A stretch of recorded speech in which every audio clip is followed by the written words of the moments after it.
स्वागत है आप सभी का सीएनबीसी आवाज पर। आप देख रहे हैं खिलाड़ी नंबर 1। मार्केट के एक्शन पर नजरें रहेंगी।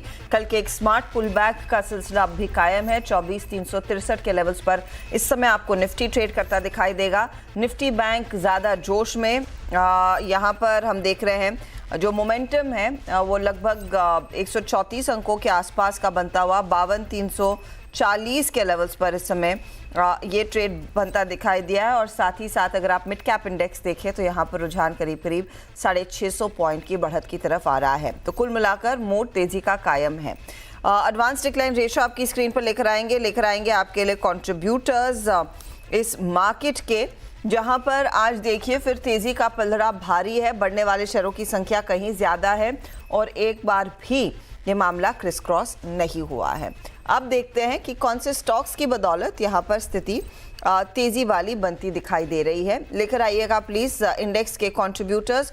और यहाँ पर अगर आप गौर करेंगे तो इन्फोसिस, टीसीएस, आईसीआईसीआई बैंक और एक्सीएल टेक की बदौलत ये तेजी है। टाइटन नंबर्स के बाद थोड़ा सा नरम चल रहा है और बैंकिंग काउंटर्स में भी कुछ मुनाफा वसूली देखने को मिली है। ये है अब तक की स्थिति आपके लिए मार्केट पर। चलिए अब हमारे जानकारों के रिटर्न्स क्या बने, किस तरह के ट्रेड्स बनते यहाँ पर दिखाई दिए हैं, इसका जायजा ले लेते हैं। पहले तो रिटर्न्स आपकी स्क्रीन पर लेकर आएंगे और यहाँ आप गौर करेंगे तो दो जानकार पॉजिटिव टेरिटरी में, बस हरीश है जो नेगेटिव जोन में है। तो 4% के गेंस, इनफैक्ट 4.5% के गेंस को अमोल होल्ड कर पाए हैं। प्रशांत 1% से ज़्यादा के रिटर्न्स कमा रहे हैं और हरीश -2.5% के रिटर्न्स पर हैं। एक अच्छा टर्न अराउंड शॉर्ट कवरिंग हुई कल के सत्र में। इनफैक्ट निफ्टी बैंक में तो कई शॉर्ट स्क्वीज भी हुए। सवाल यही है कि यहाँ से आगे वो तेजी कहाँ तक जाएगी या फिर आज भी शॉर्ट कवरिंग का सिलसिला कायम है। प्रशांत, मार्केट कैसे पढ़ रहे हैं आप आज? जी Asha ji, good morning to the panel और सभी दर्शकों को नमस्कार। तो एक अहम इवेंट में हम जा रहे हैं जिसका बड़ा इम्पैक्ट ग्लोबली होता है। अगर हम फिलहाल निफ्टी को देखें तो एक अहम लेवल जो मैं कल ट्रैक कर रहा था वो था, जैसे मैंने सुबह ही कहा था, 24,100 125, उसके ऊपर हम कंफर्टेबली निकल गए और सस्टेन भी कर रहे हैं। अब जो नेक्स्ट पड़ा होगा वो होगा 24,440 450, 24,440 450। इस जोन के ऊपर अगर हम क्लोज होते हैं तो मुझे लग रहा है कि ये सस्टेन हो सकती है और हम 24,650 700 इस जोन तक भी जा सकते हैं। तो आज की या कल की जब भी क्लोजिंग हो 24,450 के ऊपर स्पॉट क्लोज होना बहुत जरूरी है। इसी के साथ अगर हम बैंक निफ्टी को कंपेयर करें तो अब अहम लेवल जो नेक्स्ट नजर आ रहा है वो 53,000 का होगा ऑब्वियसली। और जो निचले साइड पे मेन सपोर्ट है वो करीबन 52,000 से लेके 51,900 इस जोन में होगा। तो हम बिल्कुल इस जोन के बीचों बीच ट्रेड कर रहे हैं। थोड़े से मझधार में मार्केट है तो थोड़ा सा संभल कर ट्रेड करना होगा, स्पेशली कंसिडरिंग ग्लोबल इवेंट ज़्यादा हावी होते हुए दिखाई देंगे भारतीय बाजारों पर और ग्लोबल मार्केट्स पर अगले कुछ ट्रेडिंग सेशंस में। एक तो एफओएमसी क्या डिसाइड करता है रेट्स को लेकर, एंड उससे भी बड़ा रहेगा कि यूएस में जो आज इलेक्शन के नतीजे होपफुली आ जाएंगे उसमें स्थिति क्या उभर कर आती है, किसकी सरकार बनती है तो वो मार्केट्स पर किस तरह का रवैया लेकर आएंगे, वो भी इम्पॉर्टेंट है। चलिए हमारे जानकारों से पूछना शुरू करते हैं कि वो ट्रेड क्या लेंगे। तो पहले आप दिखाइएगा हरीश का पोर्टफोलियो। हरीश के पोर्टफोलियो में मैं इस शुरुआत इसीलिए कर रही हूँ क्योंकि वहाँ पर एक स्टॉप लॉस ट्रिगर हो गया हिंदुस्तान जिंक का। बीएसई अभी भी होल्ड कर रहे हैं, गॉडफ्रे फिलिप्स होल्ड कर रहे हैं। डिक्सन में इन्होंने दरअसल एग्जिट कर लिया है। हरीश, आपको एक कमबैक करना है और कंसिडरिंग मार्केट में भी थोड़ी सी रिकवरी आती दिखाई दे रही है, बताइए क्या ट्रेड लेने के पक्ष में है?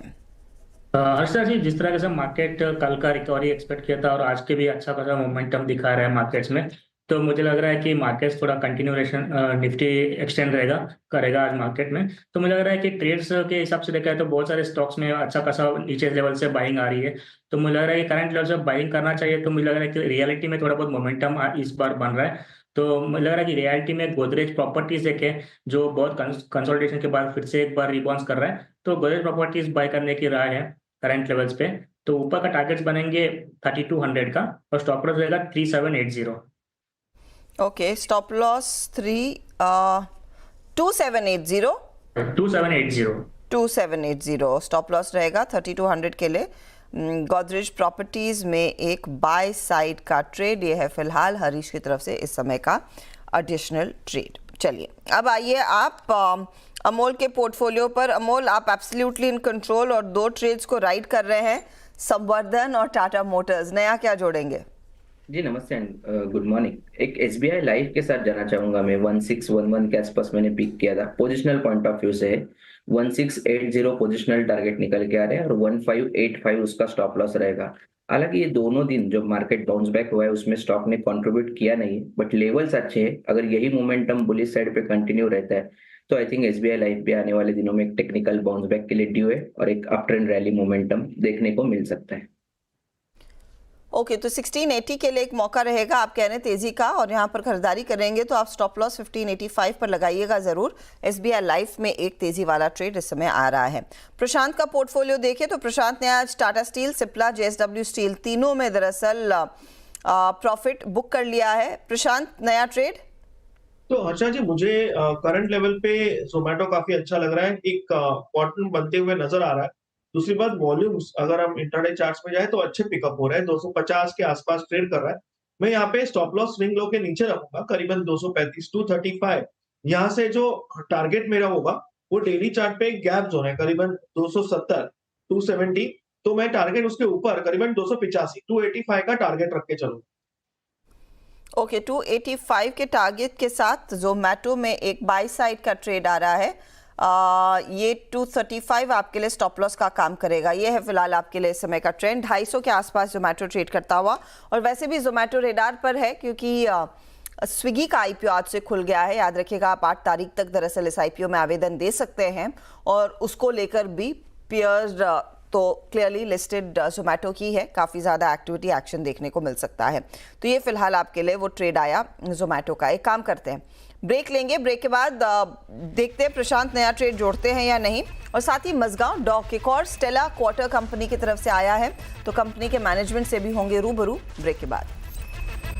सीएनबीसी आवाज पर आप देख रहे हैं खिलाड़ी नंबर 1। अब बात करेंगे मजगांव डॉक की। ये स्टॉक एक आउट परफॉर्मर रहा है, दूसरी तिमाही में भी